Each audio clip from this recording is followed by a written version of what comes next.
Je, ni nani anapenda umbea zaidi, mwanaume au mwanamke? Kwanza, kisaikolojia, umbea si lazima uwe kitu kibaya. Kwa mujibu wa mtafiti kama Robin Dunbar, kuzungumza kuhusu watu wengine ni sehemu ya kawaida ya mahusiano ya kibinadamu.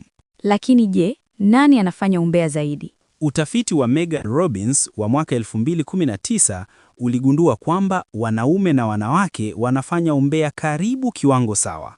Hakuna tofauti kubwa kwenye kiasi. Tofauti ipo kwenye aina ya mazungumzo. Wanawake mara nyingi huzungumzia mahusiano, hisia na mambo ya kijamii. Wanaume mara nyingi huzungumzia mafanikio, hadhi au ushindani kama mipira na magari. Kwa hiyo, si kwamba upande mmoja unapenda umbea zaidi ya mwingine.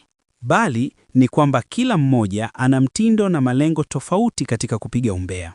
Kwa kifupi, hulka ya umbea inatokana zaidi na tabia ya mtu na mazingira aliyokulia, si jinsia yake pekee. Wewe unaonaje? Ni nani anapenda umbea zaidi? Andika maoni yako hapa chini kwenye peji yetu ya Maisha Classroom.